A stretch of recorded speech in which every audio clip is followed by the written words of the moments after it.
परमाराध्य सद्गुरु महाराज के प्रवचन का पाठ महर्षि में ही सत्संग सुधा सागर से प्रवचन संख्या 230। बाहर फिरत विकल भय धायो। धर्मानुरागिनी प्यारी जनता, इस समय के सत्संग में मैं ईश्वर भक्ति के विषय में बोलूंगा। भक्ति के विषय में जो आप पहले से जानते हैं, हो सकता है मैं आपके अनुकूल कहूं अथवा उसके अतिरिक्त दूसरी तरह से भी कह सकूं। भक्ति की जानकारी के लिए पहले समझना चाहिए कि ईश्वर स्वरूप क्या है। इंद्रिय ज्ञान से ईश्वर दूर है। चेतन आत्मा से ही जो पहचान में आवे वही ईश्वर है। इंद्रियों की ज्ञान में ईश्वर स्वरूप का ज्ञान नहीं हो सकता, क्योंकि इंद्रिय ज्ञान में जो आता है सो माया है। माया उसको कहते हैं जिसकी बदली होती है, जिसका विनाश होता है और जो असत्य है। ईश्वर की बदली नहीं, ईश्वर का विनाश नहीं। माया जड़ है, ईश्वर चेतन को भी चेतन करने वाला परम चेतन है। केवल चेतन आत्मा से ईश्वर का दर्शन होगा, बाहर में कहीं भी ईश्वर का दर्शन नहीं होगा, क्योंकि बाहर में इंद्रियों से ही काम होता है। जो इंद्रिय ज्ञान में नहीं है उसको इंद्रियों से पावेंगे, ऐसी आशा दुराशा मात्र है। ईश्वर का दर्शन बाहर में मानते हैं तो ज्ञान के खिलाफ होता है,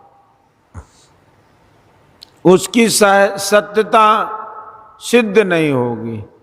बाहर में ईश्वर का दर्शन नहीं होता, यह विचार देकर संतों ने कहा है। ईश्वर को अपने अंदर खोजो। गोस्वामी तुलसीदास जी महाराज, जिनका 7 कांड रामायण है, विनय पत्रिका में लिखते हैं कि यही ते मैं हरि ज्ञान गंवायो, परिहरि हृदय कमल रघुनाथहि, बाहर फिरत विकल भय धायो। अर्थात बाहर में खोजते रहे तो विकल होते रहे, हैरान होते रहे। कुछ लोग गोस्वामी तुलसीदास जी की जीवनी में लिखते हैं कि उनको बाहर में भी ईश्वर का दर्शन हुआ था, श्री राम का दर्शन हुआ था। हनुमान जी से तुलसीदास ने प्रार्थना की कि मुझे राम के दर्शन कराइए। चित्रकूट में तब वे रहते थे। एक दिन वे चंदन घिस रहे थे, उन्होंने देखा कि 2 सुकुमार बालक आए हैं और चंदन लगाने के लिए कह रहे हैं।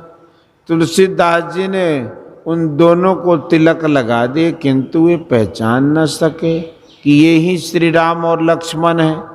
पुनः हनुमान जी से भेंट होने पर तुलसीदास जी ने कहा कि मुझे राम के दर्शन नहीं हुए। हनुमान जी ने कहा कि आपने पहचाना ही नहीं, जिन 2 बालकों को आपने तिलक लगाए वही राम और लक्ष्मण थे। तुलसीदास जी ने पुनः दर्शन करवाने के लिए उनसे प्रार्थना की। हनुमान जी ने कहा अच्छा फिर दर्शन होगा। उसके बाद तुलसीदास जी ने देखा कि दो सुंदर किशोर बालक घोड़े पर जा रहे हैं, किंतु इस बार भी वे पहचान न सके। हनुमान जी से भेंट होने पर उन्होंने समझाया कि घोड़े पर जिन दो बालकों को आपने जाते देखा वे ही दोनों बालक राम और लक्ष्मण थे। इस तरह गोस्वामी तुलसीदास जी राम और लक्ष्मण को देखकर भी पहचान न सके। यथार्थ में क्या ईश्वर दर्शन ऐसा ही होता है कि ईश्वर का दर्शन हो और ज्ञान नहीं हो कि ईश्वर दर्शन हुआ? बाहर के दर्शन से, इंद्रियों के ज्ञान से दर्शन हो, बाहर के दर्शन से, इंद्रियों के ज्ञान से दर्शन होने पर वह परमात्मा का दर्शन नहीं होता है। तुलसीदास जी ने रामचरितमानस में लिखा है कि रघुपति महिमा अगुण अबाधा, वर्णव सोई बर बारी अगाधा, नवरस जप तप जोग विरागा, ते सब जलचर चारु तड़ागा। तुलसी कृत रामायण में योग का वर्णन भी किया गया। सतगुरु ज्ञान विराग जोग के, विबुध वैद्य भव भीम रोग के। मतलब यह कि रामचरितमानस में योग भी है, लेकिन देखने के लिए अंतर्दृष्टि चाहिए। उगरहि विमल बिलोचन ही के, मिटहि दोष दुख भव रजनी के। इसको भी जानो। बाहर के दर्शन से क्या हुआ? कश्यप और अदिति ब्राह्मण थे और तप करने पर क्षत्रिय हुए, एक पद नीचे चले आए, क्योंकि क्षत्रिय ब्राह्मण से नीचे होते हैं। माया दर्शन में माया के अंदर बहुत लाभ होता है, चमत्कारिक लोकों में जाना हो सकता है, लेकिन अपना ज्ञान नहीं होता। जब तक अपना दर्शन न हो तब तक ईश्वर दर्शन हुआ कहा नहीं जा सकता। अंदर में इसलिए दर्शन होगा कि जैसे जैसे अंदर जाओगे बाहर की इंद्रियों से छूटते जाओगे। स्वप्न में भी बाहर की इंद्रियों से छूटा जाता है। यह विश्वास करना चाहिए कि अंतर्मुख होने से इंद्रियों के ज्ञान से छूटते हैं। सुषुप्ति में भी इंद्रिय ज्ञान से भिन्न रहते हैं। इस स्थूल शरीर में जागने से ज्ञान होता है उसमें, तथा स्वप्न के ज्ञान से एवं सुषुप्ति के अचेतनपन से भी छूटे रहोगे। यह अनुभूति की बात है, साधन की बात है। यही भक्ति मार्ग में योग का स्थान आता है। भक्ति कहते हैं सेवा करने को, किसी की आवश्यकता पूरी करनी उनकी यह सेवा है। गंगा सेवन करने लोग जाते हैं, वहाँ गंगा की सेवा क्या करो, गंगा में बकरी का बच्चा फेंकते हैं, लोग उसको लूटते हैं। यह भक्ति नहीं है। गंगा जल का स्पर्श करते हैं, पानी पीते हैं, उसकी हवा में रहते हैं, यह गंगा सेवन है। गंगा जी को कोई इच्छा नहीं, आप क्या सेवा कीजिएगा? जब से ईश्वर का ज्ञान सुनकर वह ज्ञान प्राप्त करने लगे तब से ईश्वर भक्ति आरंभ हो गई। ईश्वर की ज्योति भी आप देख सकें तो मन पवित्र हो जाएगा।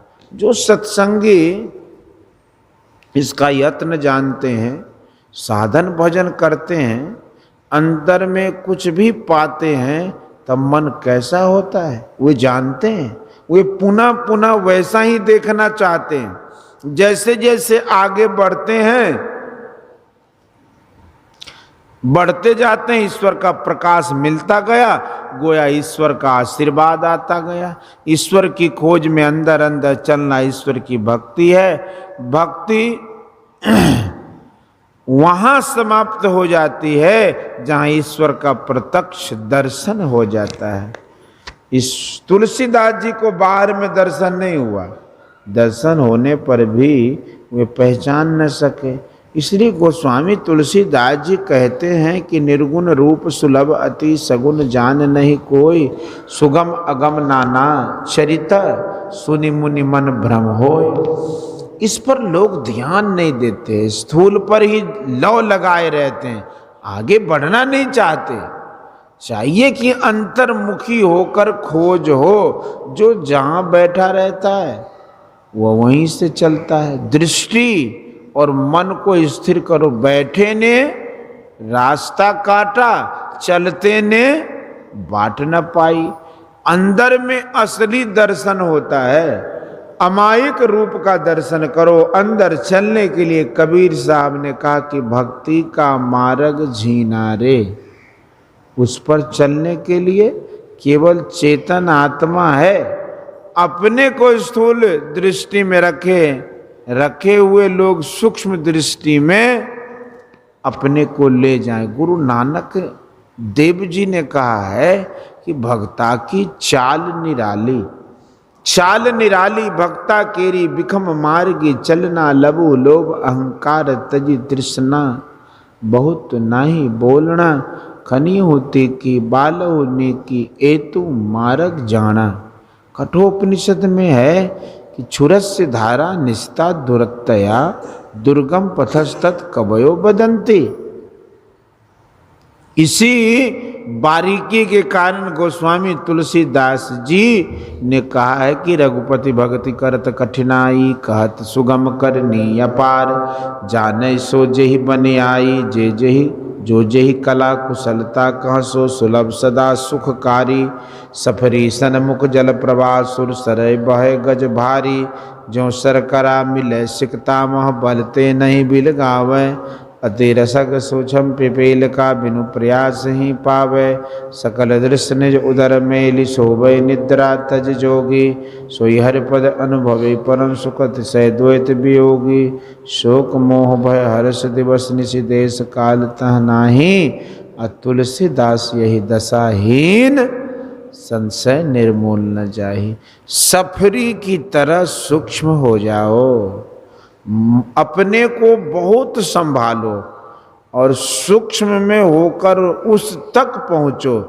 इसके लिए कला विद्या है, गुरु से भजन भेद लो और उसका अभ्यास करो। हम लोग अभी संसार के स्थूल तल पर हैं। सूक्ष्म की ओर बढ़ने के लिए सांभवी मुद्रा अथवा वैष्णवी मुद्रा का अभ्यास करो। अंदर चलने के लिए साधन लो और करो। संभव नहीं है कि सूक्ष्म दृष्टि का अभ्यास नहीं हो सकता। संभव, अब तक जो ज्ञान हुआ है, साधन किया है, उसमें यह दृढ़ हो गया है। थोड़ा बनिज बहुत होए बाढ़ी, उपजन लागे लालमयी, श्रद्धा किंग करिए जहां प्रीति, लखिना अभाव होई विपरीति। अभाव होने पर विपरीत नहीं हो, विश्वास डिगे नहीं, करता चला जाए, लेकिन अंधविश्वासी नहीं बनो। साधन करोगे तो अंधी श्रद्धा नहीं रहेगी। कभी कुछ भी सफाई आ जाए तो अहो भाग्य, थोड़ी भी शांति आ गई तो अहो भाग्य। यह जल्दबाजी की बात नहीं है। रामचरित मानस की नवधा भक्ति में है कि प्रथम भगति संतन कर संगा, दूसर रतिमम कथा प्रसंगा, गुरुपद पंकज सेवा, तीसरी भक्ति यमान, चौथी भगति मम गुणगना करई कपट तजि गान, मंत्र जाप मम दृढ़ विश्वासा, पंचम भजन सुभेद प्रकाशा, छठतम शील बिरति बहुकर्मा, निरत निरंतर सज्जन धर्मा, सातम समोहि मैं जग देखा, मोते संत अधिक करि लेखा, आठम यथा लाभ संतोषा, सपन उन्हें देखई पर दोषा, नवम सरल सब सन छल हीना, मम भरोस हिये हर्ष न दीना। संतों का संग, कथा प्रसंग, गुरु सेवा, ईश्वर का गुणगान, मंत्र जप, इस प्रकार 5 भक्ति तक मन लगाने पर जोर है। छठी भक्ति में दमशील बनने कहा, समदम छोड़ दो तो योग कहाँ रहा।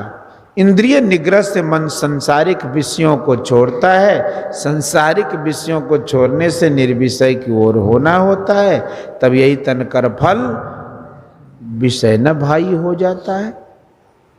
मतलब यह कि छठी भक्ति में इंद्रिय निग्रह होता है, सातवीं भक्ति है मनोनिग्रह के लिए। मनोनिग्रह में एकाग्रता होती है और मन से चेतन आत्मा का संग छूट जाता है। यह अंदर का रास्ता है, इस रास्ते पर चलने की भक्ति कहते हैं, इस रास्ते पर चलने को भक्ति कहते हैं। इसके अलावा जो भक्ति है वह मनोनिग्रह के लिए ही है। पहले स्थूल उपासना करो, चाहे आप विष्णु की उपासना करो, शिव की उपासना करो, व शक्ति आदि की उपासना करो, इससे कुछ थोड़ा सिमटाव होता है, क्योंकि जिस रूप का ध्यान करोगे उसमें कुछ सिमटाव होगा। श्रीमद् भागवत के 11 स्कंद में भगवान श्री कृष्ण ने उद्धव से कहा कि पहले मेरे संपूर्ण शरीर का, बाद में चेहरे का, और फिर शून्य में ध्यान करो। दृष्टि योग से रूप का ज्ञान होता है और शब्द योग से अरूप का ज्ञान होता है। आकाश में बिजली चमकती है, लेकिन ठोकर पहले लगती है, यह पहले ठोकर लगती है, आवाज होती है, और बिजली, फिर बिजली चमकती है। आदि में शब्द है, फिर ज्योति है। कंप और शब्द ऐसा है कि उसको कोई अलग अलग नहीं कर सकता। शब्द के अभ्यास में जो खिंचाव है उससे खिंचकर परमात्मा तक पहुंचा जाता है। चुंबक सत शब्द है भाई, चुंबक शब्द लोक ले जाई, ले निकारी होखे नहीं पीरा। सत शब्द जो बसे शरीरा, दरिया साहब बिहारी। आदि नाम पारस्य है, मन है मैला लो, अपरसत ही कंचन भया, छूटा बंधन मोह। कबीर साहब, ईश्वर तक पहुंचने के लिए नाम भजन करो, नाम भजन का भेद जानो। श्रवणात्मक, ध्वन्यात्मक, वर्णात्मक विधि 3, त्रिविध शब्द अनुभव अगम, तुलसी कहीं प्रवीण। भेद जाहि विधि नाम मह, बिनु गुरु जान न कोई। तुलसी कहीं विनीत वर, जो बिरंच शिव होय। बंदो राम नाम रघुबर को, हेतु कृषानु भानु हिम कर को। विधि हरि हर मैं वेद प्राण सो, अगुण अनुपम गुण निधान सो। गोस्वामी तुलसीदास जी। मुंह से, मन से जो कहते सुनते हो वह निर्गुण शब्द नहीं है। नाम रूप दुई ईश उपाधि, अकथ अनादि सुसामुझी साधी। गोस्वामी तुलसीदास जी। शब्द शब्द सब कोई कहे, वो तो शब्द विदे, जिव्या पर आवे नहीं, निरख परख कर दे। कबीर साहब। वर्णात्मक नाम से ईश्वर की पहचान नहीं होती, जाति नाम और सिफाती नाम। राधा स्वामी पंत के दूसरे गुरु ने कहा था, झूठ, चोरी, नशा, हिंसा और बेविचार, इन 5 पापों को मत करो। मनुस्मृति में 8 घातकों की चर्चा की गई, अर्थात मारने की आज्ञा देने वाला, मारने वाला, टुकड़ा टुकड़ा करने वाला, बेचने वाला, खरीदने वाला, पकाने वाला, परोसने वाला और खाने वाला। ये 8 घातक हैं। पंडित जी कहते हैं कि खाने में दोष नहीं है, ऐसा भी लिखा है। मैं कहता हूं कि नहीं खाए तो महाफल होगा, ऐसा भी लिखा है। तो खाने वाले तो महाफल से वंचित रहेंगे। एक योगी ने लिखा कि जल जंतु व पशु के गुण उसके मांस में रहते हैं, उसके खाने वाले में पाशविक वृत्ति हो जाती है। 1 महीने मांस मछली नहीं खाओ और तब दूसरा मन, तब तुम्हारा मन कैसा रहता है देखो, और दूसरे महीने में खाकर देखो कि कैसा रहता है। दोनों को मिलाओ तो आप स्वयं छोड़ दोगे। महात्मा गांधी जी ने अंडा खाने के लिए कहा, 100 लोग ने पकड़ लिया, लेकिन अंडा नहीं खाने के विषय में जो उन्होंने कहा उसको मानने वाले कोई नहीं। हम लोगों को स्वराज प्राप्त है, लेकिन स्वराज नहीं, यह स्वराज लाना जनता के हाथ में है। 5 पापों को छोड़ने से स्वराज में सुराज होगा। ईश्वर सर्वव्यापक हैं, ऐसा हम लोग मानते हैं। कितनों का ख्याल है कि ईश्वर सर्वव्यापक नहीं है। कोई कहते हैं कि निर्गुण ब्रह्म को अपने तय का भी ज्ञान नहीं है, जैसे 4 चीजें मिलाकर गंडा होता है, उसी तरह से बहुत से अनुचेतन को मिलाकर ईश्वर होता है। ये सब गलत बातें हैं, लोगों को इन प्रचारों से बचना चाहिए। ईश्वर भक्ति का मोटा प्रचार भी बहुत होता है, मोटी भक्ति भी नहीं छोड़ो और सूक्ष्म भक्ति को भी नहीं छोड़ो। राम के उपासक शिव के उपासक नहीं है, ऐसा कहना संकीर्ण बुद्धि का काम है। शिव के उपासक राम के उपासक या भक्त नहीं है, संकीर्णता है। पहले सगुण पीछे निर्गुण उपासना होती है। अनेक निर्गुणों के ऊपर के निर्गुण को जानो। सांख्य दर्शन के अनेक निर्गुण पुरुषों के ऊपर एक निर्गुण है, इसलिए हम उनको जाने। जिस निर्गुण ब्रह्म को अपने तई का ज्ञान नहीं है, ऐसे प्रचार से बचो। निर्गुण तत्व पहुंचने के लिए निर्गुण शब्द को अवश्य पकड़ो। निर्गुण तक पहुंचने के लिए निर्गुण शब्द को अवश्य पकड़ो। शब्द की समाप्ति जहां हो गई तब निशब्दम परमम पदम हो जाएगा। झूठ सब दुर्गुणों का थैला है।